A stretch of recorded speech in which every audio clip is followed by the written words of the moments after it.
La personne qui vous empêche réellement de réussir, ce n'est pas votre voisin, ce n'est pas vos parents, c'est vous d'abord. À quel moment vous avez eu le déclic pour vous lancer dans le coaching? Avant de suivre les formations, c'était quelqu'un, un jeune perdu, voilà, qui manquait de vision. Je me demandais qu'est-ce qu'il faut faire concrètement. Est-ce qu'il faut continuer les études? Est-ce qu'il faut... Vous, la gestion de l'argent, quelles sont les techniques que vous pouvez recommander à ces jeunes afin qu'ils puissent les utiliser et avoir une stabilité financière? Donc je pense que le système éducatif guinéen, il a vraiment à changer s'il faut à 180 degrés. Il y a beaucoup de choses qu'il faut changer là-bas.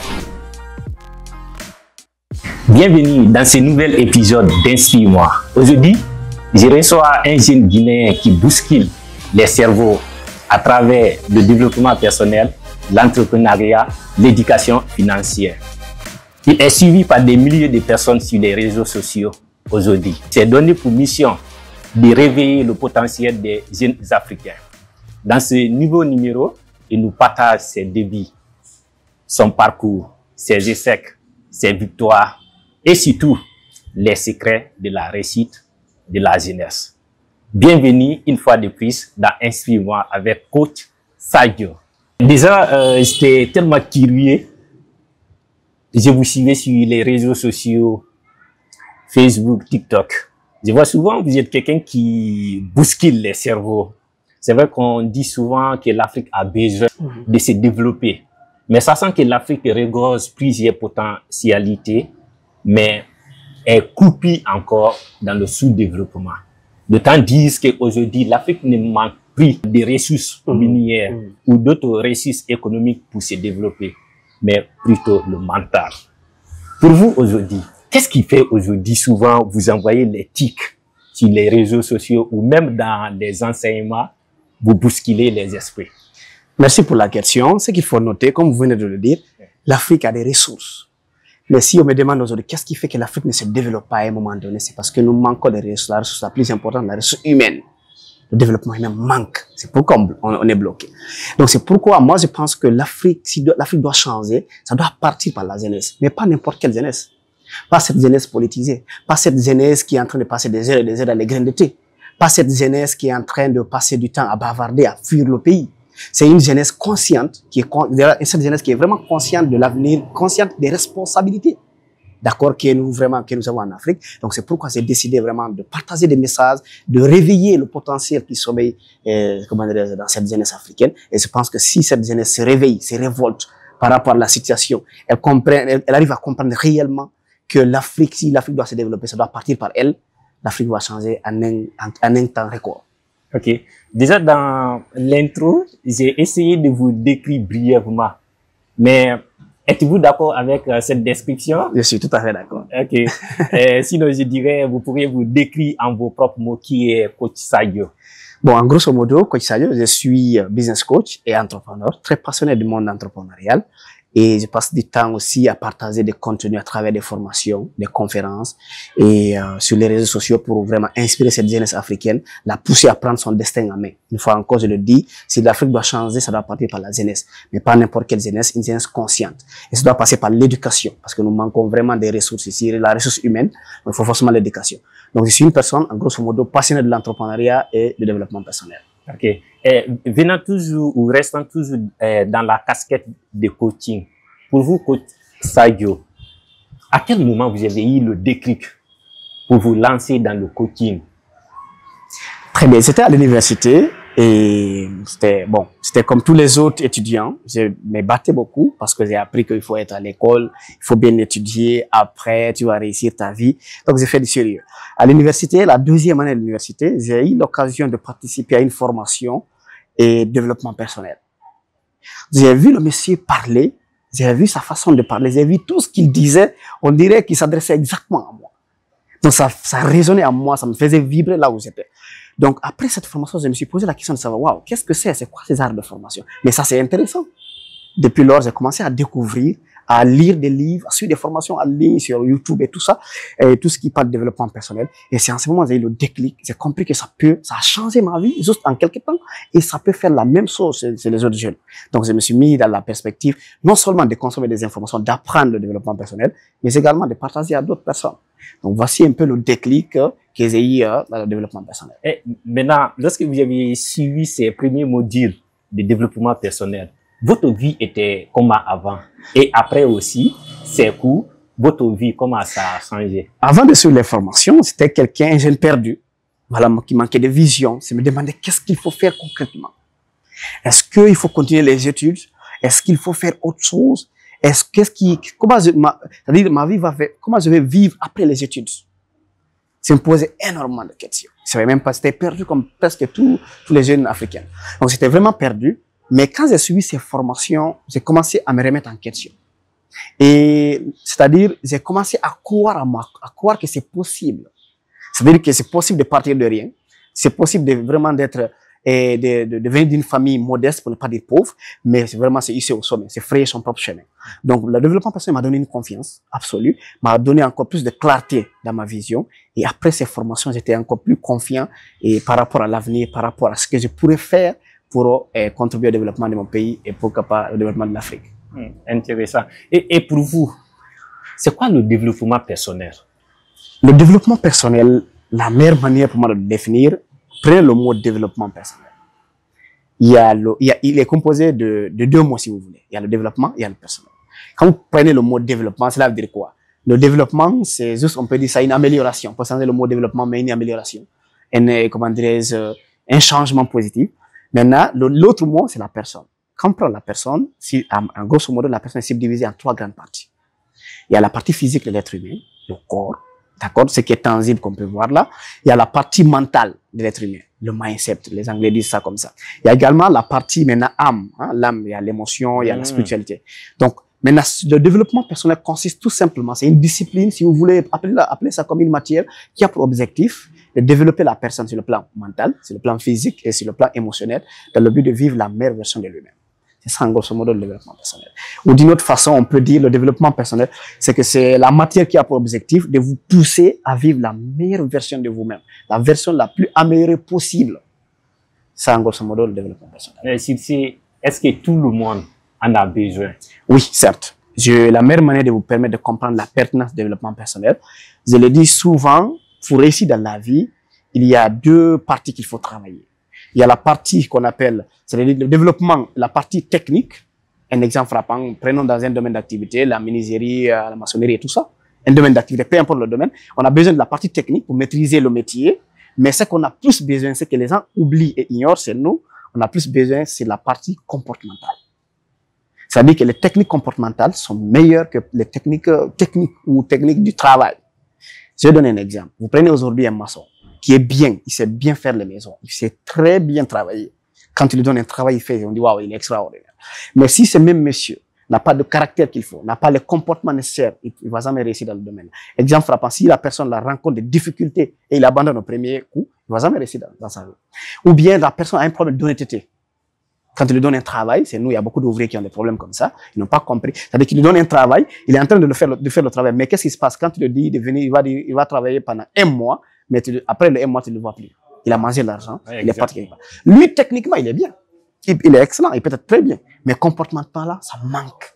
Et Jim Rohn a dit, le père fondateur du développement personnel, que le succès il est 80% mental, 80% caractère, 80% la personnalité et 20% sur la partie technique. Donc c'est nous, ça manque beaucoup. C'est pourquoi le développement personnel, tout le monde a réellement besoin. Parce que c'est à travers le développement personnel que tu vas travailler le caractère, la personnalité. Par exemple, la gestion de la peur. Par exemple, le fait d'être audacieux dans ton métier, le fait d'être persévérant, le fait d'être résilient. Tous ces éléments-là, c'est tout pas sur la partie technique, c'est tout sur la partie développement personnel, c'est tout sur la partie caractère de la personne, sur la partie comportement de la personne. Ok. Et lorsque vous avez choisi le développement personnel, le coaching, comment votre entourage a pris ces choix? C'était vraiment pas bien perçu parce que c'était à l'université, c'était la deuxième année. Quand j'ai rencontré le développement personnel, avant de rencontrer, j'étais déjà très concentré dans mes études. Okay. Je ne faisais que les études. Vous avez fait quoi? J'ai fait géomine à l'université Mahatma Gandhi. Je suis ingénieur géologue, et beaucoup de personnes ne le savent pas d'ailleurs. Donc du coup, quand j'ai découvert le développement personnel, j'ai commencé à diminuer un peu ma concentration, de mettre mon attention à 100% sur les études. Parce que je me suis dit, ok, peut-être il faut se remettre en question. Est-ce que ce que je suis en train de faire là, à la fin, est-ce que ça me passionne réellement? Est-ce que j'ai la garantie que je vais avoir un travail? Est-ce que ça me permettra vraiment de m'épanouir? Donc, maintenant, l'entourage qui était, les parents qui étaient là, ils se disaient, bon, quand j'ai commencé à délaisser un peu l'école, je partais bien sûr, mais je n'avais pas les mêmes performances. À l'école aussi, les professeurs qui me voyaient vraiment comme un bon étudiant, mais ils commencent à dire, oh, qu'est-ce qui se passe? Pourquoi le jeune là, il est sérieux jusqu'à la fin de ses études? Il est en train maintenant de faire autre chose. Donc, c'était très mal perçu par mon entourage. La famille, à l'école, les amis, il y avait même des amis qui me sabotaient.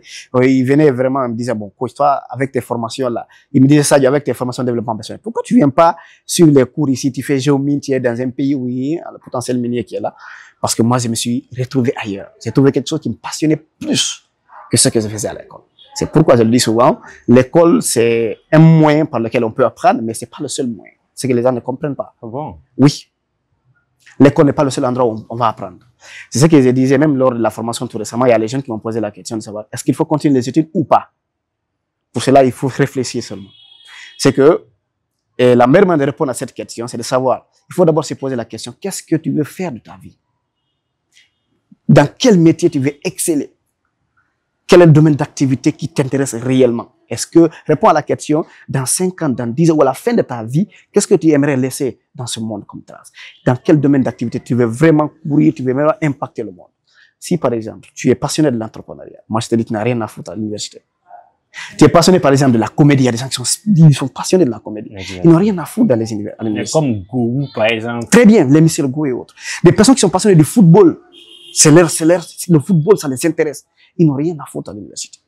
Maintenant, si par exemple, tu te dis, ok, par exemple, je vais être un ingénieur architecte, je vais devenir un ingénieur génie civil.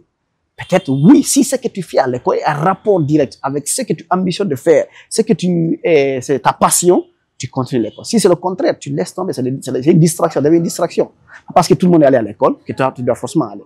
Tu dois changer et aller choisir maintenant d'être avec des personnes, aller dans des centres de formation, dans des lieux où on parle de ce qui te passionne. Sinon, l'école devient une distraction pour toi. Ok. Et tout de même, sur le côté du développement personnel, déjà, avec votre expérience, les enseignements que vous prodiguez, pour vous, quels sont les blocages mentaux qui entravent la réussite des jeunes en Afrique aujourd'hui? Il y a plusieurs, mais si, avec l'expérience que j'ai, si je peux le résumer, la première ressource, c'est la peur. D'abord. La peur, c'est toutes ses formes. Aujourd'hui, je rencontre beaucoup de jeunes qui viennent au bureau, ils sont passionnés, ils veulent vraiment réussir. Mais le problème, c'est quoi? C'est qu'ils ont peur du regard des autres. Ils ont peur d'échouer leurs projets. Ils ont peur du jugement des autres. L'ensemble des peurs là qui les bloquent. Si réellement on pouvait, c'est-à-dire si on les met dans une situation où ils peuvent couper les cordes là qui les empêchent vraiment cette peur là de se couper de ça, ils vont devenir la meilleure version d'eux-mêmes. Donc ça c'est la première. La deuxième raison, les gens c'est le mauvais entourage quoi. J'ai vu beaucoup de personnes qui sont dynamiques, qui sont ambitieux, ils ont un feu sacré à l'intérieur d'eux. Mais le fait qu'ils traînent avec des personnes qui ne parlent que d'amusement, qui ne parlent que d'aller se distraire seulement, pas de travail, pas de sérieux. Par exemple, un jeune qui est passionné du football, qui passe du temps à parler c'est-à-dire dans les graines de thé, à parler de la politique, pour rien, parler de ci, ça et de tout ça. Il traîne avec des personnes qui n'ont aucune passion du football, même si tu es très bien. C'est comme si tu as une flamme à l'intérieur de toi. Tes amis mettent de l'eau pour éteindre la flamme. Tu pourras jamais vivre la meilleure version de toi-même. Donc, voici, il y a plusieurs, si on dit deux, franchement, la peur et l'entourage. C'est dit souvent, on est la moins de 5 personnes qui nous entourent. Quand tu traînes avec 5 filles mères, le 6e, c'est toi, même si tu ne le veux pas. Mais si tu traînes avec 5 entrepreneurs, le 6e entrepreneur, c'est toi. Parce que notre environnement impacte notre vie. Par exemple, si un jeune aujourd'hui part, vous partez aujourd'hui au Canada, vous faites une année là-bas, 2 ans, qu'est-ce qui se passe? Vous prenez l'accent canadien, obligatoirement. Pourquoi? Parce que c'est une manière de vous permettre de comprendre que votre cerveau absorbe ce qui est autour de lui, comme si vous mettez aujourd'hui une éponge dans l'eau. Ça absorbe l'eau, ça absorbe les informations, tout ce qu'il voit, tout ce qu'il vit autour de lui. Donc, il est extrêmement important de comprendre que si tu veux vraiment changer ta vie, il faut changer ton environnement. Aller là où il y a des personnes qui parlent de la passion, qui parlent de ce qui te passionne, qui parlent de succès, qui parlent de sérieux, qui te poussent à aller à vivre la meilleure version de toi-même. Mais si tu es dans un mauvais environnement, même si tu es extraordinaire, tu deviendras, c'est-à-dire tu traînes avec des moutons, tu deviendras un mouton, quoi. Ok. Et en même temps aussi, il y a une question déjà qui me pique à l'esprit. La plupart des jeunes qui aspirent sortir, quitter le pays, disent oui, parce qu'on doit quitter la Guinée, même si je déplore ces fléaux aujourd'hui qui fait que l'Afrique est en train de perdre des cerveaux. Comment pourriez-vous les convaincre à dire ça? Non, c'est pas la solution. Sachant que vous aviez dit, le mauvais environnement joue ait un rôle néfaste dans la réussite des gens. Cependant, ces jeunes qui aspirent aujourd'hui à quitter l'Afrique ou la Guinée disent que les pays ne les offrent pas un bel environnement. Bon, déjà, ce qu'il faut noter, l'environnement joue un rôle important, mais le plus important, c'est pas ça. Okay. C'est votre perception de votre environnement, c'est votre état d'esprit, c'est qui vous êtes. Et ceux qui partent, moi, je n'ai pas un problème avec ça. Mais le seul problème, c'est que tu pars ou que tu restes, c'est qu'il faut avoir des ambitions dans la vie. Il faut vouloir quelque chose, il faut avoir des objectifs, il faut avoir une confiance en soi pour pouvoir relever les défis, avoir vraiment une orientation dans la vie. Parce qu'il y a des personnes qui partent, ils ne changent pas leur vie. Il y a des personnes qui restent, ils ne changent pas leur vie encore. Mais ce que je dis, ici, il y a beaucoup de potentiel. Il y a des avantages de rester, il y a des inconvénients. Partir, il y a des avantages, il y a des inconvénients. C'est la même chose. Pour moi, la personne, c'est pas le fait de partir ou de rester à un moment donné qui fait la différence, mais la différence se joue sur ta personnalité, sur qui tu es. Donc, si tu es en Guinée, aujourd'hui, souvent, par exemple, dans le domaine de l'entrepreneuriat, le domaine que je connais un peu, qu'est-ce qui se passe? Moi, je pense que il y a énormément d'opportunités ici. Okay. Autour de nous. On dit un entrepreneur souvent, c'est quoi? L'entrepreneur, c'est un vendeur de solutions. C'est quelqu'un qui identifie des problématiques de la société, identifie des difficultés que les gens rencontrent, des mots avec AUX que les gens rencontrent autour de lui et il apporte des solutions. Si on prend l'Afrique, c'est nous, en Guinée, il y a trop de problèmes. Moi, je le dis souvent, tout ce qui est, même, c'est-à-dire, il y a rien, il y a tout à faire ici. Même ce qui a été fait est à refaire. Exactement. C'est pour vous dire qu'il y a énormément d'opportunités. Donc, si tu as un bon état d'esprit, tu comprendras que ici, c'est des opportunités.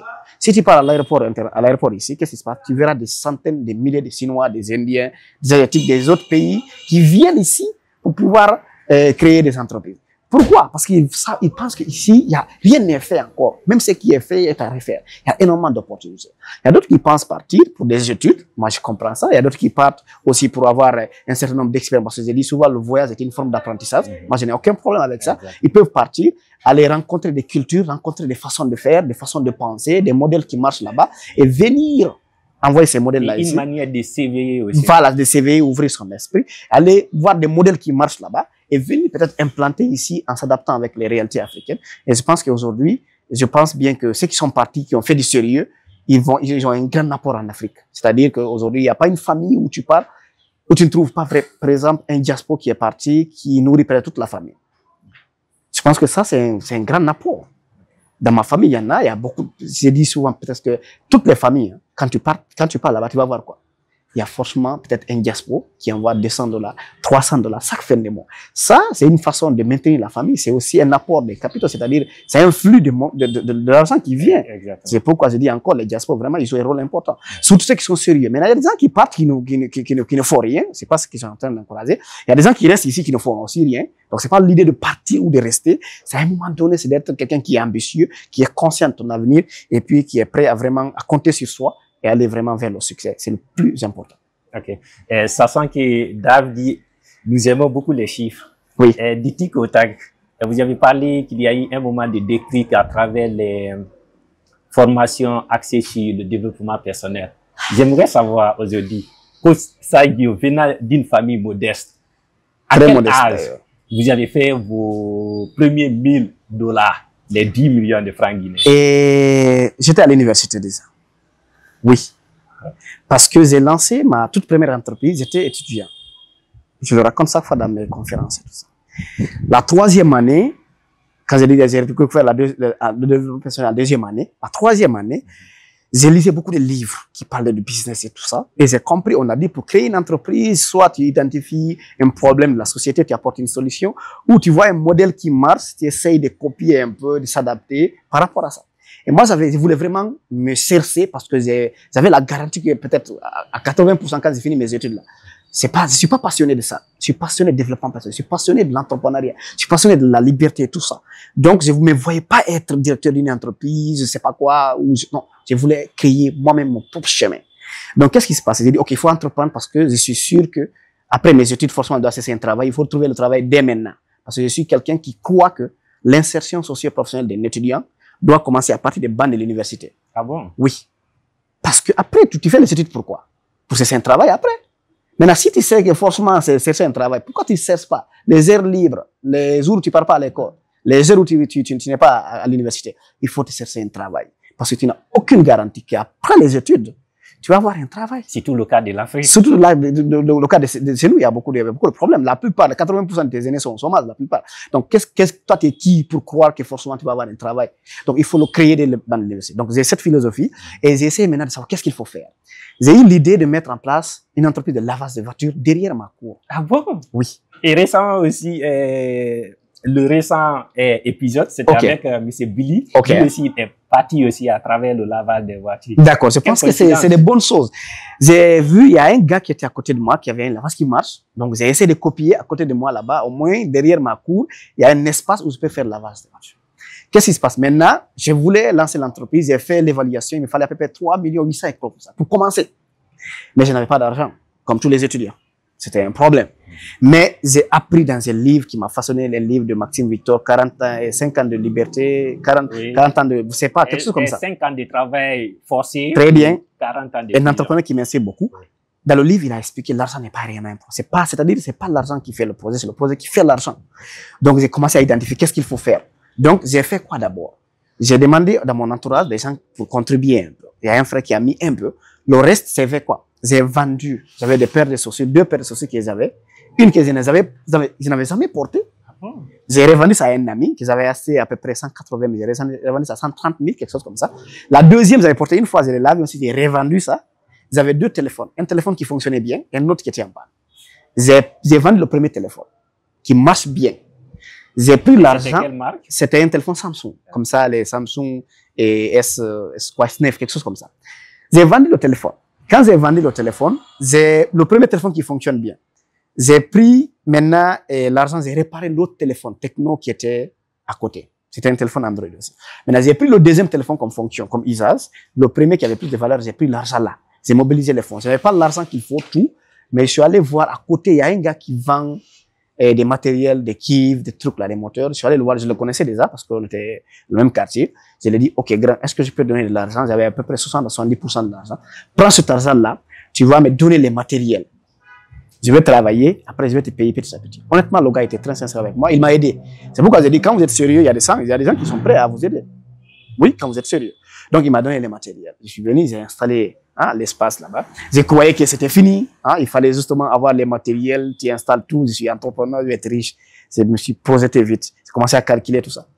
J'ai fait une journée, 2 jours, 3 jours, 0 client. Personne ne m'a demandé qu'est-ce que tu fais là-bas. J'ai commencé à douter de moi, à douter du projet, à douter est-ce que ça allait réellement marcher. Parce qu'il y avait des gens à côté de moi qui disaient que l'espace était petit. J'ai commencé à prêter de l'attention à ces gens-là. Mais finalement, il y avait les livres qui me sauvaient. J'ai lisé beaucoup. J'ai lu aussi dans un livre, la meilleure manière de faire un projet, c'est d'aller vers quelqu'un qui a déjà réussi le projet. Tu lui demandes des enseignements. Afin de modéliser. Afin de modéliser, avoir les vraies leçons. Et je suis allé, il y avait un jeune forestier à Langue qui travaille, qui font, c'est-à-dire, pour lui, ça marche très bien. Le gars, il m'a beaucoup aidé, je suis allé vers lui.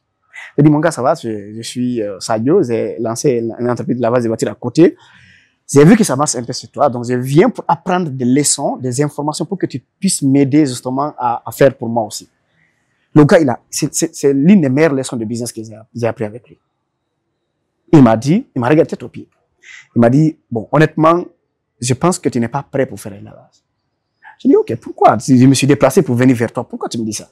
Il m'a dit, tu es très bien habillé pour faire le lavage de voiture. Tu es très bien habillé, comme ça, voilà. Il m'a dit, si tu dois être un laveur, tu portes les habits d'un laveur. C'est-à-dire vous mettre dans le moule. Dans le moule. Et deuxième chose, il a dit, si toi tu attends que les gens viennent laver dans ton lavage, personne ne viendra travailler. C'est ton entreprise, c'est toi d'abord qui dois développer cette entreprise. Toi-même, tu dois lever tes habits, tu laves les voitures. Tu sois d'abord le premier à travailler. C'est quand ça commence à marcher, les gens viendront maintenant laver pour gagner. Qui va laisser un lavage qui fonctionne bien, où il a l'habitude de gagner 40 000, 50 000, venir dans un nouveau lavage où il n'y a aucune garantie de gagner de l'argent. Cette leçon m'a transformé. Maintenant, je suis rentré à la maison. Je savais exactement ce qu'il m'a dit, c'est important. Mais le problème, j'étais confronté avec moi-même. C'était dans mon quartier. Il y avait les filles qui étaient là, qui me regardaient. Il y a les amis qui me regardaient. J'avais déjà montré une autre partie de moi dans le quartier, s'habiller bien, se bluffer, un étudiant, montrer que ça va alors qu'en réalité, il n'y a rien.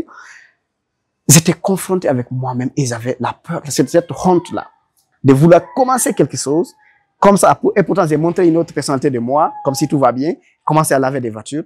c'était un réel problème. C'est pourquoi j'ai dit, c'est-à-dire, la personne qui vous empêche réellement de réussir, ce n'est pas votre voisin, ce n'est pas vos parents, c'est vous d'abord. Oui, notre état d'esprit, notre système de croyance, notre façon de percevoir les choses, notre peur du regard, du jugement des autres, l'ensemble de tous ces éléments-là, c'est ce qui nous bloque réellement.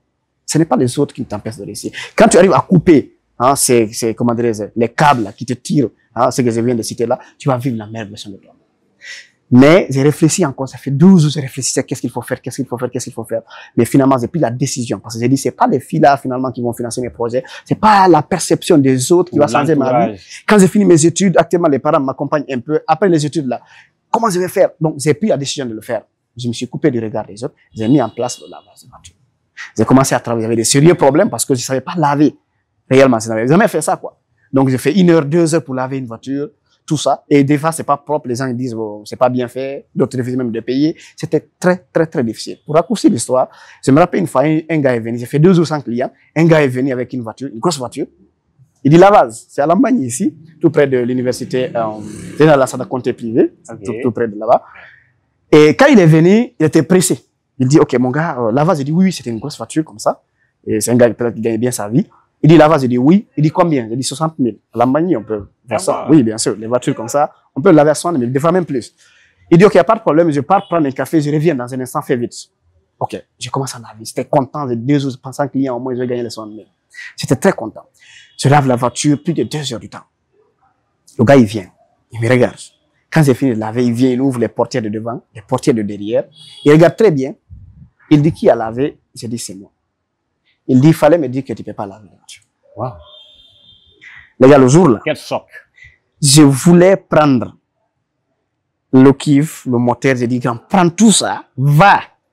C'est que je ne suis pas fait pour ça. Parce que c'était trop difficile. J'ai douté, non, c'était trop fort, quoi. J'ai voulu tout abandonner. Il m'a quand même payé, peut-être pour une question de politesse. Moi, j'étais conscient que ça n'était pas bien fait. Il m'a quand même payé, il est parti. Le jour là, je suis rentré, mais j'avais vraiment... Et le mental était à plat. J'ai resté 2 jours, j'ai pas travaillé. Hein. J'ai pas travaillé, donc j'étais là-bas à la maison. J'ai pensé, est-ce que c'est possible, tout ça. Mais une fois encore, j'étais une personne, à chaque fois qu'il y a des difficultés, soit j'ai regardé des vidéos de motivation sur YouTube, pour me remonter, voilà. Soit j'ai lisé des livres des personnes qui ont réussi dans la vie.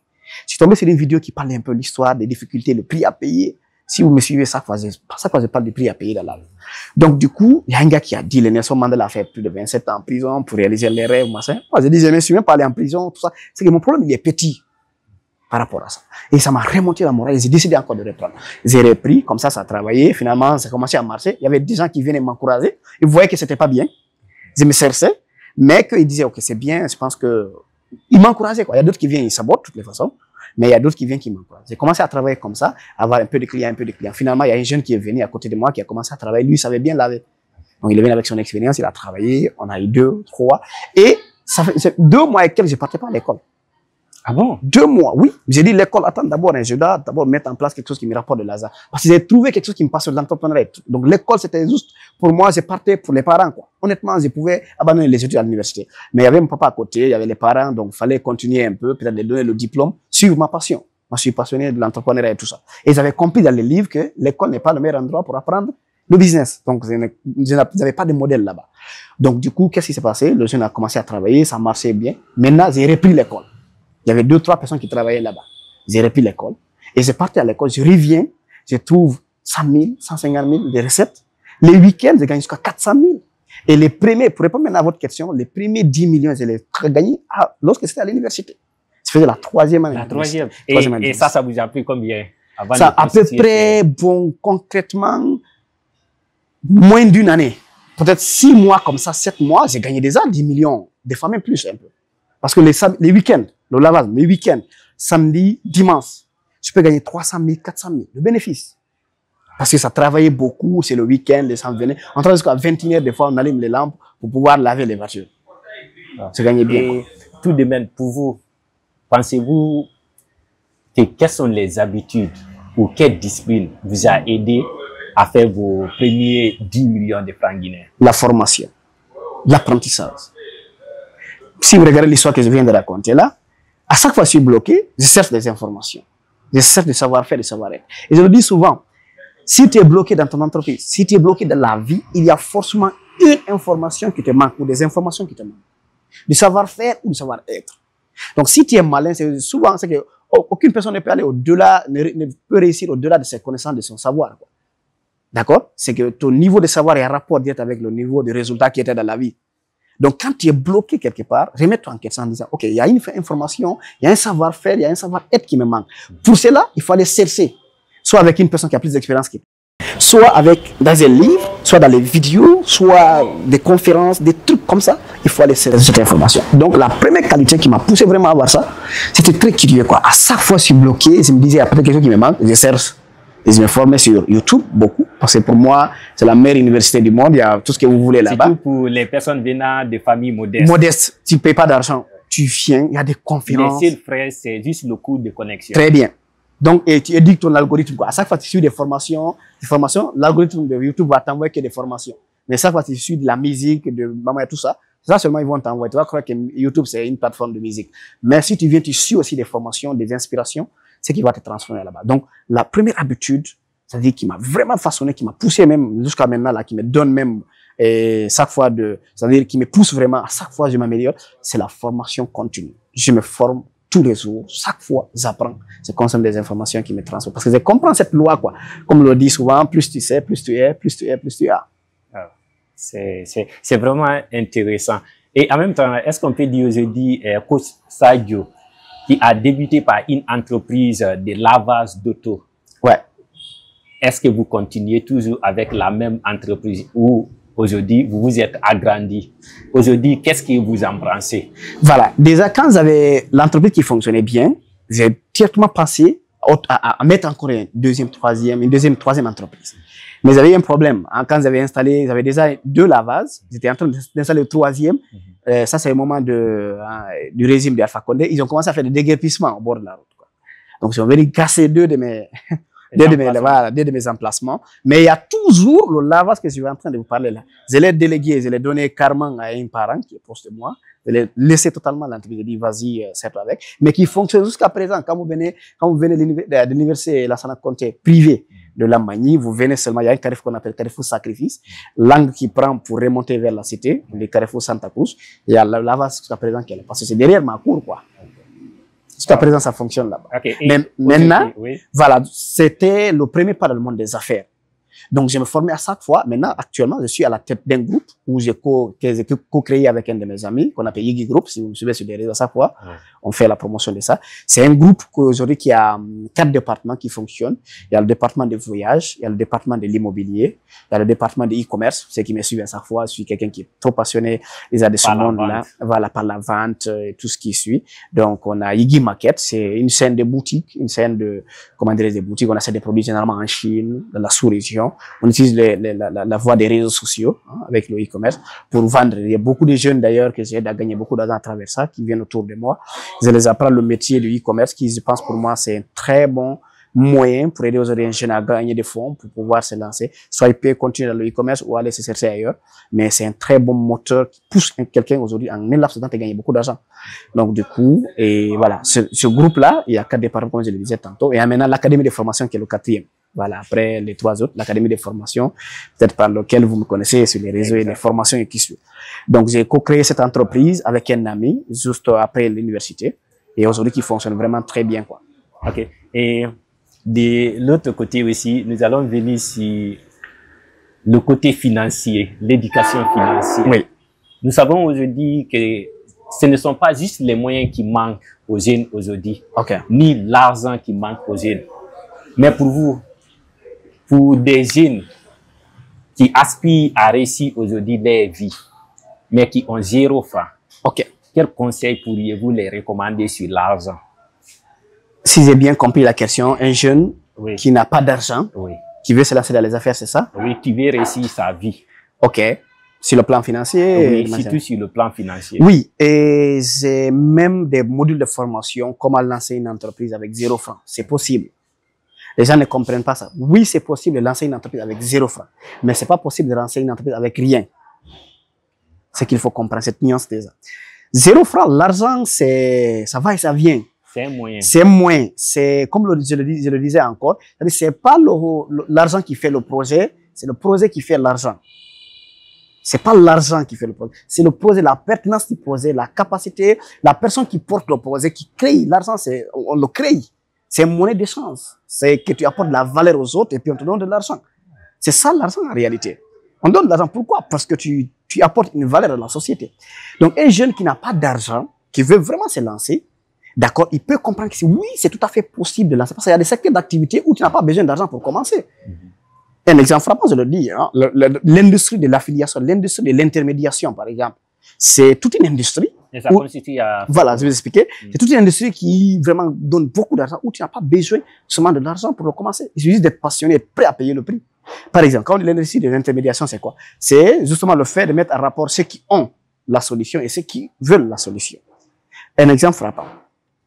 Si tu pars aujourd'hui et tu achètes une paire de chaussures dans une boutique, tu rentres à la maison, il y a un ami qui voit que oh, wow, tu as acheté la paire de chaussures là. C'est très joli. Oui, j'ai acheté ça, c'est telle boutique. Si tu fais une recommandation, avant même de quitter, tu peux dire au gars, écoute, est-ce que je vais recommander des produits chez toi? Quand je recommande, je gagne combien? Et ok, tu as 10%. Donc, je peux recommander à un ami de partir acheter la chaussure là. Acheter la chaussure à 200 000, je peux gagner 20 000. Est-ce que j'ai mis de l'argent pour avoir ça? Non, c'est de l'intermédiation. Ça, c'est un petit, peut-être, j'ai expliqué avec une simple chose, oui. Mais on peut formaliser ça, on peut agrandir ça, on peut vraiment créer une entreprise autour de ça. Par exemple, nous, dans le département de l'immobilier, on a commencé avec ça. Ah bon? Oui, le département de l'immobilier aujourd'hui, qui est plus grand que ça, mais à un moment donné, on a commencé avec ça. On prenait des gens qui ont des maisons à vendre. On venait les gens qui ont des terrains à vendre. On prenait ces terrains avec eux, on partait trouver des gens qui veulent acheter des terrains. On proposait des solutions aux gens qui voulaient acheter des terrains. On les met en relation, on gagne des commissions. Et c'est pas des petites commissions. Par exemple, si tu vends aujourd'hui une maison de, par exemple, de 2 milliards francs guinéens, tu as une commission. Ça donne beaucoup d'argent. Donc, c'est de l'intermédiation pure et simple. Le fait de mettre en relation ceux qui ont la solution et ceux qui veulent la solution, c'est tout à fait une solution. Une autre solution encore, le digital. Je le dis souvent, tout récemment, j'ai fait une tournée à l'intérieur du pays où j'ai touché beaucoup de villes, formé des centaines de jeunes sur l'entrepreneuriat digital. Le digital aujourd'hui, c'est un levier. C'est-à-dire que tu peux taper sur ce levier-là pour gagner de l'argent sans créer une entreprise, sans avoir de l'argent au départ. Ah bon? Oui. Je vais prendre le marketing digital aujourd'hui. Qui aujourd'hui, toutes les entreprises ont besoin de ça. Les gens ont besoin du marketing digital. D'accord? Tu peux apprendre le marketing digital sans payer de l'argent, juste en étant curieux sur les réseaux sociaux. Sur YouTube, tu pars apprendre là-bas comment utiliser l'intelligence artificielle pour créer des logos, comment créer des pages professionnelles Facebook, comment créer des sites internet. Tu n'as pas besoin d'aller à l'école pour ça. Il y a des formations gratuites sur YouTube qui peuvent te former et que tu développes une compétence réelle qui peut résoudre des problématiques de la société. Quand tu as cette compétence, déjà c'est bon. La deuxième chose que tu peux faire, tu peux aller automatiquement proposer les services là, au départ gratuitement, à des gens pour pouvoir les aider à résoudre leurs problèmes. Un exemple concret, supposons aujourd'hui tu peux faire des sites internet ou que tu peux monter des vidéos, par exemple montage vidéo, c'est une compétence très demandée actuellement. Qu'est-ce qui se passe? Tu pars sur YouTube, tu peux te former gratuitement sur ça. Tu testes, tu apprends. Si tu sais très bien le faire, qu'est-ce qui se passe? Va proposer tes services à des entrepreneurs qui ont besoin de montage vidéo gratuitement d'abord. Tu as un objectif, toi. Toi, tu veux que les gens valident ton projet et qu'ils voient que c'est pertinent. Et qu'ils valident tes compétences. Tes compétences. En plus de ça, ils deviendront des témoins. En disant, OK, je vais proposer ton service, monter tes vidéos pour toi gratuitement, mais en échange de quelque chose. Tu ne payes pas de l'argent, mais deux choses. Premièrement, tu vas faire une vidéo de témoignage pour moi, que c'est moi qui fais ton travail. Deuxième des choses, tu vas me recommander à 5 personnes de ton entourage que tu penses qu'ils seront intéressés à ça. La personne va accepter parce que il fera tout ça que lorsque tu finis d'abord de faire le travail. Il va accepter. Maintenant que tu viens, tu lui proposes le service. Tu fais très bien ton travail. Tu fais sérieux. Hein, vraiment concentré. Tu fais du sérieux dans l'affaire. La personne, après un mois, si elle trouve que tu es déjà, la personne trouve que tu es vraiment bien, il va même pas te laisser partir, généralement. Il va commencer à proposer des marchés pour toi, avec toi. Même s'il te laisse partir, la vidéo qu'il a produite comme témoignage, deuxièmement, il va te recommander à 5 personnes. Tu as déjà 5 potentiels clients qui sont des personnes qui seront prêtes déjà à payer ton service. Déjà, avec les 5, tu peux commencer ton entreprise. Tu n'as pas besoin d'argent pour le faire. Il y en a plusieurs solutions. Il y a même un module de formation spécial pour ça. Peut-être qu'on n'a pas tout le temps de parler de tout ça. Exactement. Mais c'est des stratégies qui peuvent aider aujourd'hui un jeune. C'est la passion, c'est la rage de vouloir réussir le projet. C'est votre, si vous voulez même, votre obsession d'obtenir le projet là. C'est cette rage, ce feu qui brûle en vous, qui fera peut-être ce que vous allez réussir le projet ou pas. C'est pas une question d'argent. Okay. L'argent vient après. Et en même temps aussi, coach, il y a un autre aspect aussi. Souvent, comme vous l'aviez mentionné, c'est pas un manque d'argent. Il se trouve même qu'il y a des jeunes qui ont des sources de revenus. Voilà. Quand on prend votre exemple aujourd'hui, à travers le lavage, nous savons que ça vous permettait d'engranger une certaine somme. Oui. Aujourd'hui, il y a des jeunes aujourd'hui qui ont des endroits ou des choses qui les aident aujourd'hui à se retrouver avec des montants. Ok, ils ont un emploi, une activité, qui rapporte de l'argent.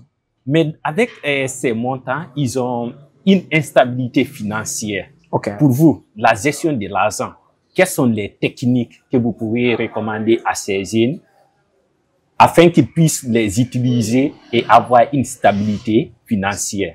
Très bien. La gestion de l'argent, je le dis souvent, vous savez, gagner de l'argent, c'est plus facile que de gérer de l'argent. Parce que gagner de l'argent, c'est une action, c'est un travail. L'argent, c'est monnaie d'échange. Tu apportes de la valeur chez les autres, ils vont te payer. Si tu fais ça, tu vas gagner de l'argent. C'est pas le plus important, c'est pas le plus difficile. Il y a un proverbe Peul qui dit, n'aie pas peur de celui qui gagne de l'argent, aie peur de celui qui est capable de gérer son argent. Parce que si aujourd'hui tu gagnes 1 milliard, demain tu manges tout, tu n'es guère différent de celui qui n'a rien gagné. Ce qui veut dire, on ne peut pas avoir peur de toi, tu n'es personne, tu as tout mangé. Actuellement, tu n'es personne. Donc, ce qui veut dire, la technique que moi, personnellement, j'utilise en tant que jeune, que je donne des coachings, des formations, des jeunes qui sont autour de moi, des dizaines de jeunes qui gagnent là autour de moi, dans notre entreprise, c'est le même conseil que je les donne. Quand vous gagnez de l'argent, vous devez apprendre, c'est-à-dire vous devez apprendre à gérer de l'argent. Gérer de l'argent, c'est d'abord savoir épargner et savoir investir, et après, savoir protéger son argent. Donc, l'éducation financière, il y a 4 chapitres. Je le dis souvent, il y a 4 chapitres. D'abord, il faut savoir gagner de l'argent. Je l'ai dit, gagner une action, tu apportes de la valeur, on donne de l'argent. Deuxièmement, il faut savoir mettre une partie de côté. La différence entre ce que tu gagnes et ce que tu mets de côté. L'épargne. C'est le deuxième chapitre ou le deuxième niveau. Troisième niveau, tu apprends comment investir sur l'argent. Comment fructifier, comment transformer 10 millions à 100 millions, 100 millions à 1 milliard. Comment fructifier l'argent, comment investir dans des actifs qui te permettent de gagner plus d'argent. Et la dernière des choses viendra maintenant, comment protéger ce que tu as. Beaucoup de personnes négligent. Parce que quand tu as de l'argent, c'est comme si tu as un champ, quand tu finis de labourer, qu'est-ce qui se passe? Tu vas voir les oiseaux vont vouloir venir manger ce que tu as sémé. Tu vas voir les lapins voudront venir manger. Maintenant, si toi tu n'es pas malin, tu ne peux pas protéger l'argent. Donc les jeunes, ce que je les conseille, la première des choses, c'est d'abord que si tu as l'argent, il faut mettre une partie de côté. Il y a une technique, on dit 50, 30, 20. 50% maximum pour tes besoins de base, hein, pour payer la popote à la maison, loyer, nourriture, transport. Les 30 autres pourcents, moi, je conseille de prendre les 30% là, de les réinvestir. C'est d'investir d'abord, maintenant, je vais vous montrer comment investir. Et les 20 autres pourcents viendront pour la question de sécurité, parce que tu peux tomber malade, tu peux perdre ton boulot à tout moment, comment tu vas te gérer en attendant de trouver un autre boulot, les 20 autres pourcents. Maintenant, les 30 autres pourcents, c'est le plus important. Comment tu vas répartir cet argent-là? Tu prends les 30 autres pourcents. Le plus grand investissement que tu peux faire en tant que jeune, surtout, c'est d'investir en toi. Et comment? Très bien. En suivant des formations, en développant des compétences qui sont demandées dans la société. Par exemple, faire des recherches. Quelles sont les compétences les plus demandées en Afrique de 2025 jusqu'à 2035? Des moteurs de recherche vont te proposer. Va développer des compétences dans ce domaine-là. Paye des mentors, des personnes qui t'inspirent, qui ont traversé le fleuve que tu t'apprêtes à traverser. Viens, paye-les s'il faut. Va dans leur séminaire de formation, achète leurs livres, paye des entretiens avec eux si c'est demandé, des coachings. Ils vont transmettre. Je le dis souvent, un homme intelligent apprend de ses erreurs. Un homme plus intelligent apprend des erreurs des autres. Si toi, tu as fait 5 ans pour bâtir une entreprise, moi, si je suis intelligent, je fais quoi? Je viens vers toi. Je peux le faire en 2 ans. Parce que toi, tu vas me faire éviter peut-être des embûches, des problèmes que tu avais vraiment, c'était pas nécessaire de le faire. Donc, tu vas les payer. Donc, investir en toi, c'est d'apprendre, c'est de lire, c'est de suivre des formations, c'est d'acheter des trucs, c'est de voyager à un moment donné, aller rencontrer des cultures, des savoir-faire, des façons de penser que les autres ont. Tout cela, c'est d'investir en toi. Le reste, maintenant, tu vas investir dans des actifs, tu vas investir dans ton entreprise si tu es entrepreneur, tu vas une grande partie, tu investis. Il y a une technique que je propose. Par exemple, les 30 autres pourcents que tu as là pour investir, tu prends les 100% de ces 30%, là, les 100%, 70% en toi. Quand tu es jeune, surtout moins de 30 ans, 35 ans, c'est très important parce que c'est qui tu es d'abord. Ton entreprise, tu peux perdre. Mais la compétence que tu as, ça va te servir encore et encore et encore.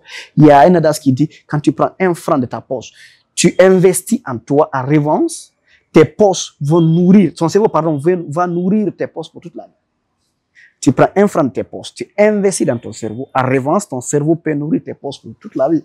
Cela veut dire que quand tu prends de l'argent, tu as une compétence, cette compétence peut te nourrir pour toute la vie. D'accord? Donc, tu prends maintenant 70% des 30% que tu vas investir, tu investis en toi, les 30 autres pourcents, tu réinjectes dans ton entreprise. C'est ce que moi je fais tous les jours. Notre entreprise, on a commencé avec une table comme ça. Aujourd'hui, c'est un groupe. On a pris tout un appartement. Il y a plus de 12 personnes qui travaillent avec nous quotidiennement. Tous les jours, des gens qui viennent gagner leur vie avec nous. On est parti vraiment de presque rien, pour ne pas dire 100% rien. Mais parce qu'on a appliqué ce principe, formation, 70% sur moi, 30% de l'entreprise. Ok. Et je prends l'exemple suivant. Il parvient parfois que j'arrive à épargner. Ok. Mais les distractions me poussent à toucher l'épargne que j'ai prévue ou l'économie que j'ai prévue pour investir dans quelque chose ou dans mes formations. Pour vous, quelles sont les solutions ou les moyens que vous avez utilisés pour lutter contre les distractions qui nous font bouffer nos économies? Voilà, je le dis, c'est pourquoi j'ai dit la deuxième partie de l'éducation financière qui est l'épargne, c'est plus important que de gagner de l'argent. Gérer de l'argent est plus difficile que de gagner de l'argent. Parce que le fait de le gérer, c'est une question de caractère, de personnalité. D'accord? De gestion d'émotions, c'est une question de caractère. Maintenant, la technique que moi j'utilise, actuellement, ce n'est pas un problème. Quand je dis ça, c'est l'argent de l'investissement, je ne touche pas. Actuellement, j'ai développé un certain nombre de caractères. Mais au départ, j'avais le même problème. Je faisais quoi? Il faut mettre l'argent où il est difficile de l'atteindre. Par exemple, tu dis que tu as 1 million, tu as mis 300 000 pour investir peut-être pour une formation ou pour justement dans une entreprise, dans ton entreprise, hein, tes matériels que tu as, tout ça. Mais que des fois, tu es tenté de prendre l'argent pour aller, parce que un ami t'a appelé, viens, on va killer un peu avec le CISA et tout ça. J'ai dit, il ne faut pas mettre l'argent à côté de toi. Il y a beaucoup de personnes qui ont de l'argent, ils mettent dans un compte Orange Money qui est disponible à côté de toi. Quand tu es tenté, tu prends là-bas. Il faut le mettre où, c'est-à-dire pour l'avoir, il y a trop de protocoles, par exemple. Ou un exemple, ma soeur qui est à la maison avec moi, qui fait des e-commerce avec moi, qui gagne de l'argent, elle a le même problème. Elle mange son argent. Maintenant, qu'est-ce que j'ai dit? Bon, il faut le mettre là où c'est difficile de l'avoir. Par exemple, elle me donne l'argent. Elle sait que quand il vient vers moi pour demander de l'argent là, il faut tout un discours. Il faut justifier les dépenses. Tu fais quoi? C'est pourquoi? Nous vivons dans la même maison, donc elle ne peut pas inventer n'importe quoi. Donc, pourquoi c'est quoi l'argent là? Est-ce que c'est pour acheter encore de la marchandise? Est-ce que c'est pour une formation? Ah, justifie. Montre-moi la fiche où tu as fait la formation, tout ça. Donc, c'est pourquoi, même si elle tentait de prendre l'idée, non, le gars, elle ne va pas me donner l'argent. Elle laisse tomber. Soit c'est une personne qui peut vous aider à faire ça, si vous avez un prof, un mentor, quelqu'un qui est proche de vous. Soit c'est à la banque, par exemple. Moi, j'ai par exemple un compte bancaire, comme ça. J'ai dit, je viens, je ne prends pas l'argent, c'est-à-dire, les 6%, moi, un compte bloqué, 6%, moi, je ne viens pas prendre. Je mets l'argent là-bas. C'est quand j'ai coincé, j'ai trouvé un autre moyen. Mais l'argent là, moi-même, c'est que quand je ne vais pas le toucher. Donc, tout ça, c'est des techniques. En tout cas, ce qu'il faut respecter. Mettez l'argent là où vous ne pouvez pas avoir accès à cet argent-là facilement. Comme ça, votre cerveau va dire, bon, je vais trouver autre chose ou bien j'ai fini par laisser tomber la distraction. Okay, la première solution, vous avez parlé d'éloigner l'argent de soi. Voilà. Après ça, est-ce qu'il y a d'autres techniques aussi que Oui, bon, question de caractère aussi. D'être ferme. Je vous ai dit, des fois, il ne faut pas négocier avec ta propre personne. Parce que, je vous ai dit, la personne qui vous empêche réellement de vivre la meilleure version de vous-même, c'est vous. Au lieu d'accuser les autres, le social du village, le gouvernement, mon ami, mon cousin, mon frère qui m'a pas aidé. Si tu regardes très bien, c'est toi le véritable problème. Ta façon de penser, ta façon de te comporter. Si toi-même tu te dis, tu ambitionnes de créer une entreprise, d'épargner de l'argent, et que toi-même tu bondis sur cet argent-là pour aller se distraire, bon, peut-être qu'il faut te remettre un peu en question, quoi.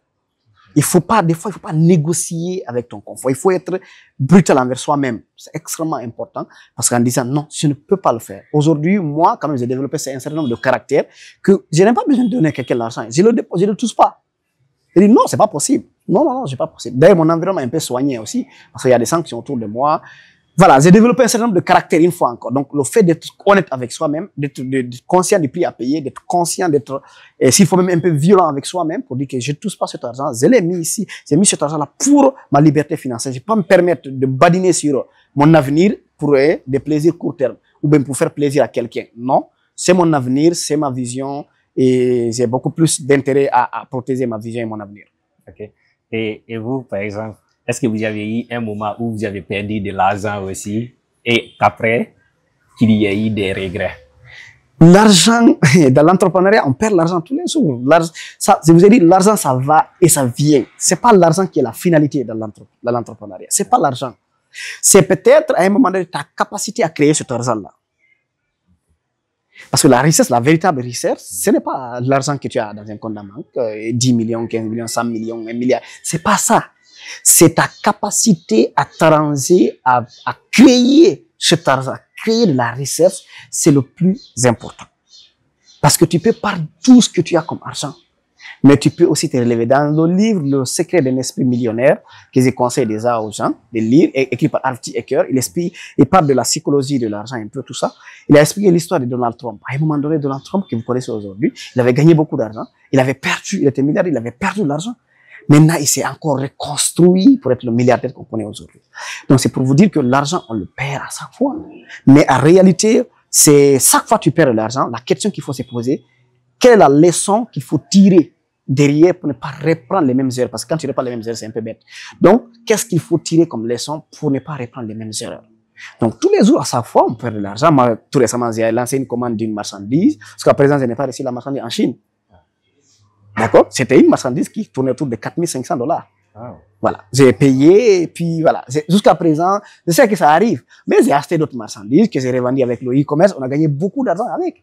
Mais l'autre, la marchandise, on n'a pas trouvé jusqu'à présent. Maintenant, aujourd'hui, si il arrivait que vous perdiez tout aujourd'hui, tout votre argent, toutes vos entreprises, comment feriez-vous pour rebondir? Bon, la question, une fois encore, je serai toujours dans le domaine entrepreneurial. J'essaierai toujours de voir quel problème je vais essayer de résoudre dans la société. Un problème qui vraiment fatigue les gens. Et c'est que quand je serai capable de régler ce problème, quand je serai capable d'apporter une solution réelle à ce problème-là, l'argent qui va courir derrière moi, les gens me donneront l'argent en étant content même. C'est pourquoi je dis encore, l'entrepreneur, c'est un vendeur de solutions. Donc, je vais identifier des problématiques, des trucs que je vais mettre dans la société pour résoudre des vrais problèmes. Et quand je vais résoudre ces problèmes, les gens me paieront encore et encore. Et je serai toujours entrepreneur parce que je pense que je suis fait pour être entrepreneur. Nous savons tous que la question d'argent, c'est quelque chose aujourd'hui qui intéresse presque tous les jeunes. Parce que quand on parle de réussite, la plupart pensent à la réussite financière. Pour vous, c'est quoi la réussite aujourd'hui? La réussite, c'est, bon, à un moment donné, il n'y a pas une définition tout tracée de la réussite. C'est une question de perception. C'est une question de sa propre définition. C'est comme une définition que chacun doit avoir sa propre définition de la réussite. Moi, je peux dire aujourd'hui, en tant qu'homme d'affaires, ma réussite, c'est d'avoir des multinationales, des entreprises qui font tel type d'affaires, tout. C'est peut-être ma perception de la réussite. Et notre peut sortir, dit, moi, je suis pas passionné de l'entrepreneuriat, je suis passionné du football, par exemple. Ma façon de réussir dans la vie, sur le cadre peut-être professionnel, c'est justement d'être un footballeur professionnel, gagner les titres, des ballons d'or, des ligues des champions, quelque chose comme ça. Il peut dire que c'est sa passion. Et notre peut sortir là-bas et disant que moi, écoute, je suis passionné, ma réussite vraiment sur le cadre professionnel, par exemple, c'est d'être un humoriste qui peut rassembler des centaines, des milliers de personnes à l'image des goûts, à l'image des personnes aussi, le matog, c'est nous ici. Donc, tu vois. Et vous, quand est-ce que vous pourriez dire que vous avez réussi votre vie?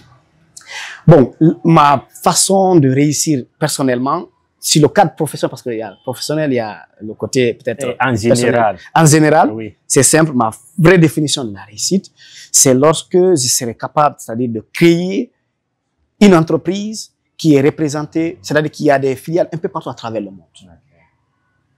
Ça, c'est qui emploie des centaines et des centaines de personnes, voire des milliers de personnes à travers le monde. Surtout des milliers de personnes.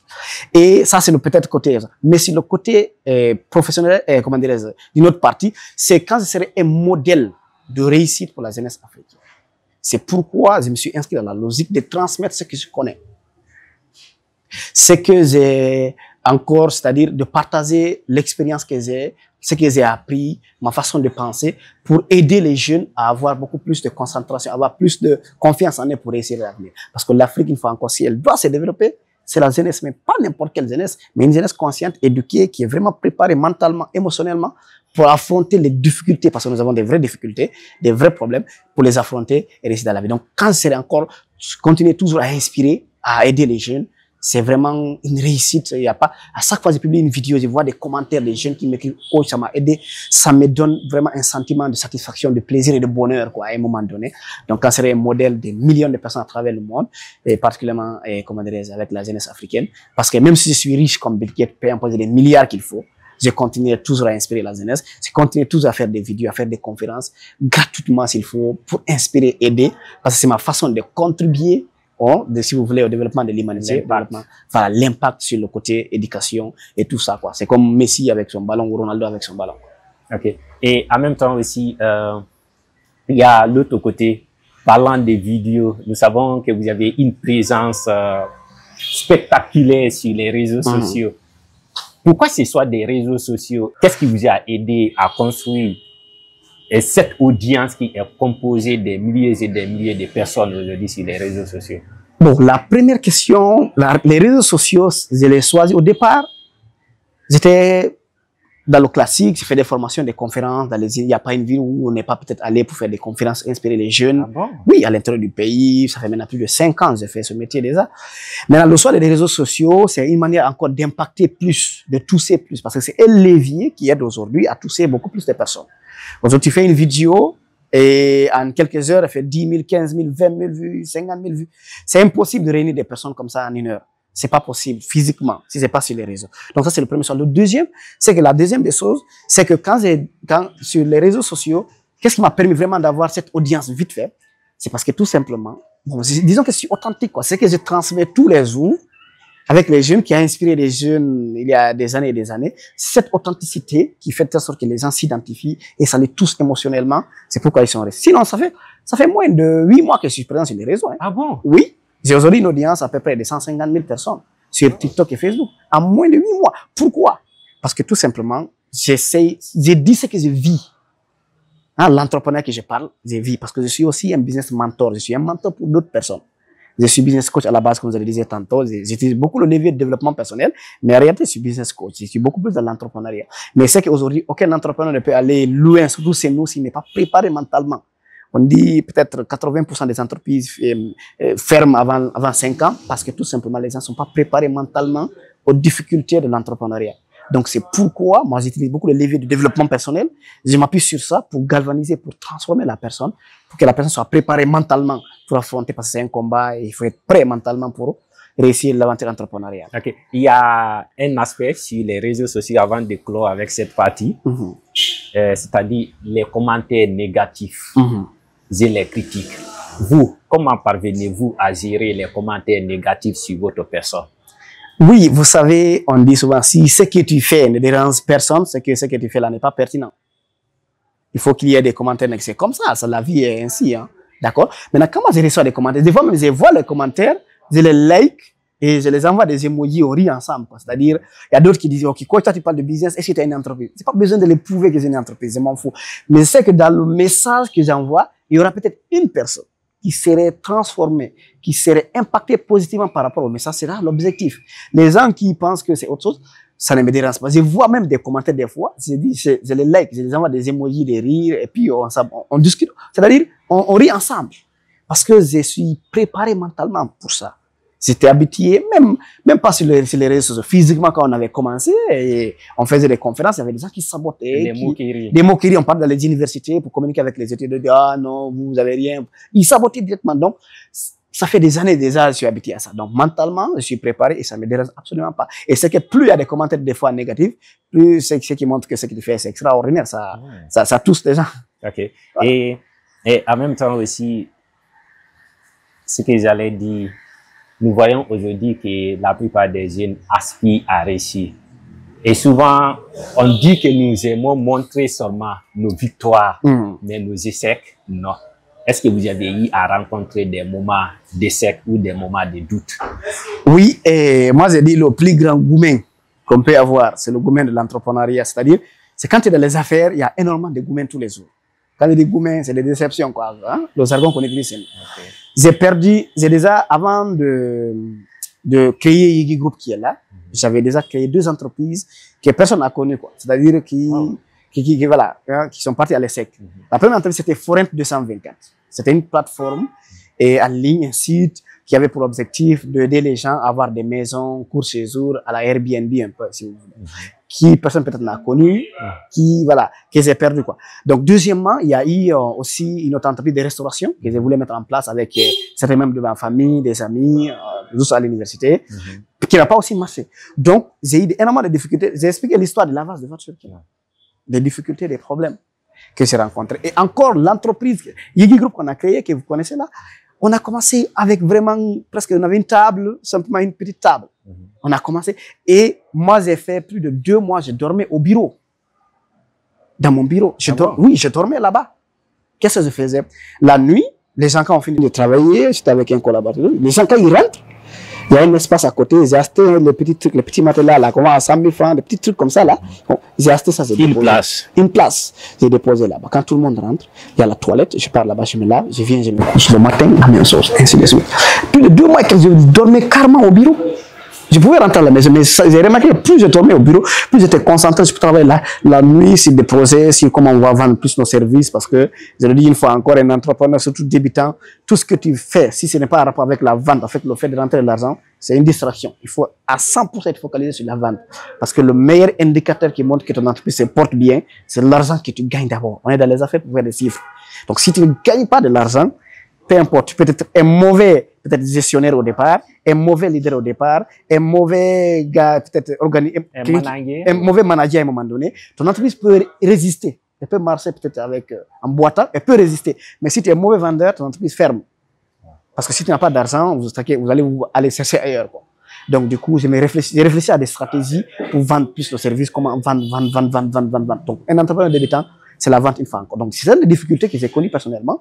Et j'ai dormi au bureau une fois encore. Et il y a eu beaucoup de difficultés, beaucoup de parties sombres que j'ai connues, comme je vous l'ai dit, l'échec de ces entreprises. J'ai douté, je croyais que je pourrais peut-être plus me relever, surtout l'entreprise de Forum 224. On a mobilisé l'argent. C'était avec deux personnes, plus moi, ça fait 3. Et on avait fait de l'effort. Moi, je partais tout le temps rencontrer des gens qui ont des maisons, on marchait des fois à pied. C'était très difficile. Et que finalement, ça n'a pas marché. Il y a eu beaucoup de difficultés. Il y a un gars qui a détourné un peu l'argent qu'on a mobilisé, tout ça. Donc, il y a eu énormément de difficultés qui vraiment n'ont pas marché. Et sur le côté formation aussi, ça, on ne peut pas citer. Je me rappelle, premier séminaire de formation. Si aujourd'hui on va à coach, tu fais des formations, il y a des centaines de jeunes qui viennent, on participe, c'est OK. La première fois que j'ai organisé un séminaire de formation, c'était avec 2 amis encore. On a fait la communication, on a fait tout, on a fait beaucoup d'énergie. Et il y avait principalement 3 personnes qui sont venues. Wow. Ouais. La première personne, elle est venue, elle a trouvé qu'il n'y a personne, elle est rentrée. Les 2 autres, on a dit trouver des stratégies. Bon, écoutez, l'événement, vous n'avez pas reçu le message, l'événement a été reporté pour tel jour. Pour ne pas que les 2 là arrivent à comprendre que, parce que les gens ne sont pas venus. Le jour là, on avait loué la salle à 500 000. La formation était 50 000 pour participer. On a loué la salle à 500 000, on a déjà payé l'argent. On a tout payé. On est venu, 3 personnes. Donc, si aujourd'hui on a des conférences où il y a des centaines de gens qui viennent, c'est parce qu'il y a eu tous ces parties sombres là qui fait de telle sorte que on avance. Et je le dis souvent une fois encore, c'est-à-dire il y a eu beaucoup de difficultés que personnellement j'ai oublié parce que l'entrepreneur il est positif, c'est-à-dire c'est quelqu'un qui est à un moment donné positif quoi, qui est un peu optimiste. Il oublie des fois d'autres difficultés, c'est comme ça ce qui a marché pour aller s'appuyer là-dessus et aller. Parce qu'il y en a trop de choses qui n'ont pas marché, trop de choses qui viendront qui ne marcheront pas encore. Mais l'entrepreneur, il est préparé mentalement pour être plus optimiste et apprendre des leçons, à être un peu réaliste, mais très optimiste pour pouvoir voir ce qui est positif et avancer, quoi. Ok. Et l'avant-dernière question. Que pensez-vous du système éducatif guinéen? Est-ce que c'est un système éducatif qui prépare les gens à la réussite? Bon, pour moi, la meilleure manière d'évaluer un système, c'est de voir ce que le système produit. Regardez ce que le système éducatif produit, quoi. Chaque année, les universités déversent des milliers de jeunes diplômés, mais qui en réalité, vous savez, la qualité n'est pas là. Pas parce qu'ils ont, le diplôme ne veut pas dire que tu sais faire la chose. Il y a beaucoup de personnes qui ont des diplômes, coup derrière les titres, des diplômes comme ça. En réalité, ils ne savent rien faire. Donc, je pense que le système éducatif guinéen, il a vraiment à changer s'il faut à 180 degrés. Il y a beaucoup de choses qu'il faut changer là-bas. D'accord? Telle que la façon, par exemple, comme je le disais tantôt, moi, je préfère que, par exemple, si un jeune a déjà le brevet, peut-être il faut lui faire des formations spécifiques pour lui permettre de découvrir qui il est et pour lui permettre de comprendre qu'est-ce qui lui passionne réellement. Pour ne pas seulement lui bourrer des idées, lui dire, il y a un de mes grands que je respecte beaucoup, hein, à côté de moi aussi un coach, qu'on appelle coach Sidibé. Il dit souvent, quand tu as le bac, on dit que l'université est la meilleure option pour toi, alors que c'est pas vrai. C'est-à-dire qu'aujourd'hui, les trucs de hiérarchie B, hein, les cours professionnels et autres, les gens pensent que si tu fais ça, c'est que tu as échoué. Quand tu as le bac, je vais aller à l'université. Je vais faire hiérarchie, je vais faire ingénierie. Bon, peut-être que c'est pas forcément la meilleure option. Si, je le dis encore une fois, le plus important dans la vie d'un jeune, si on peut aider un jeune, c'est de l'orienter, c'est de l'aider à avoir une vision de sa vie. C'est-à-dire avoir une vision globale, avoir une mission de vie, avoir une piste sur laquelle courir, être cadré. Par exemple, moi, je sais que je suis dans l'entrepreneuriat. Donc, c'est là-bas, je vais tomber, me relever, marcher, courir, mais je vais avancer. Parce que la direction, elle est plus importante que la vitesse. Votre orientation est plus importante que votre vitesse. Tu peux aller vite en touchant à tout, tu n'es personne. Mais si tu as une orientation, une vitesse, par exemple, vous êtes passionné de tout ce qui est hein, podcast, création de contenu et autres, mais il n'y a pas ça à l'université. Peut-être que si vous avez eu le brevet et on vous avait dit qu'est-ce qui vous passionne, on vous pousse à identifier qu'est-ce qui vous passionne réellement et qu'on trouve que c'est la création de contenu, vaut mieux pour vous aider à briser le temps, de vous orienter dans des centres de formation où on fait la création de contenu. En une année, 2 ans, vous allez être meilleur que vous partez à l'université et perdre du temps, tout ça. Donc, une fois encore, le système éducatif, pour moi, il y a beaucoup de choses à changer, il y a beaucoup de façons de faire, et il y a des matières pour moi qui sont indispensables, qu'on devrait forcément enseigner à l'université, qu'on ne donne pas à l'université. Telles que les techniques de prise de parole en public. Peu importe qui tu es, tu dois être capable de parler, c'est-à-dire, on dit, si tu dis mal ce que tu fais bien, les gens vont penser que tu le fais mal. La technique de l'art oratoire, c'est une technique indispensable. C'est-à-dire, c'est une compétence indispensable pour être vraiment la meilleure version de toi-même. Mais on n'enseigne pas ça réellement à l'université. Une autre technique, une autre chose qu'on devrait forcément pour moi enseigner à l'université, la gestion de l'argent. L'argent est très important dans la vie de l'être humain. Et il n'y a pas un chapitre à l'université, on dit chapitre 1, comment gagner et gérer de l'argent. On devrait enseigner aux gens comment gagner de l'argent. Une autre compétence, la gestion des émotions, c'est extrêmement important. L'intelligence émotionnelle, c'est vraiment une forme d'intelligence qu'il faut vraiment développer. Maintenant, nous, on est tous concentrés sur tout ce qui est mental à l'école. Les gens qui mémorisent bien, les gens qui calculent bien, sont tous les meilleurs. On les fait croire qu'ils sont meilleurs même dans la vie, alors qu'en réalité, on peut être meilleur à l'école et puis échouer totalement la vie. On peut être bien à l'école et réussir encore dans la vie. On peut encore ne pas aller à l'école, réussir dans la vie. Donc, ce n'est pas forcément le meilleur soit d'aller à l'université pour réussir dans la vie. Donc, voici un peu ma perception du système éducatif guinéen. Et en dernier, quel message aimeriez-vous laisser aux jeunes Guinéens qui vont suivre cette vidéo? C'est d'abord être conscient que la seule et unique personne qui doit changer ta vie, c'est toi. Ce n'est ni le gouvernement, ce n'est ni tes parents, ce n'est ni le voisin, ce n'est personne. Dieu qui a créé le monde, il est juste. Il a mis en chacun d'entre nous un talent. Il a mis en chacun d'entre nous un potentiel. Donc, il ne faut pas regarder les autres croire qu'ils sont exceptionnels, que toi, tu ne l'es pas. Toi, c'est exceptionnel. Il faut avoir un regard de toi pour croire que c'est possible. Et je le dis souvent, on ne devient pas ce qu'on veut, on ne devient pas ce qu'on souhaite, on ne devient pas ce qu'on rêve, on devient ce à quoi on croit. Si tu crois en toi, tu crois que tu es vraiment une limite, toi, si tu peux changer les choses, mon gars, tu vas forcément t'en sortir. Donc, la première des choses, c'est de compter à 100% sur vous. Travaillez. Si les gens vous aident, tant mieux. Si les gens ne vous aident pas, ok. Mais comptez sur vous parce que vous avez tout ce qu'il vous faut pour réussir. La deuxième des choses, formez-vous. Moi, aujourd'hui, tout ce que j'ai eu à créer, tout ce que j'ai aujourd'hui, et s'il y a une habitude que je fais tous les jours, c'est l'apprentissage continu. J'investis beaucoup en moi. Ça, c'est des formations. Parce que je sais que plus j'investis en moi, je dis l'investissement en moi, c'est comme une machine. C'est une machine qui imprime de l'argent. Ou un investissement. Voilà, un investissement, surtout en soi d'abord. C'est-à-dire, c'est comme si je donne une machine qui imprime de l'argent. Cette machine qui imprime de l'argent, quand je donne cette machine-là, quand tu mets 10 000, tu imprimes 100 000. Tu mets 100 000, tu imprimes 1 million. Tu mets 1 million, tu imprimes 100 millions. Qu'est-ce que tu vas faire quand je donne cette machine-là? Qu'est-ce que tu vas faire?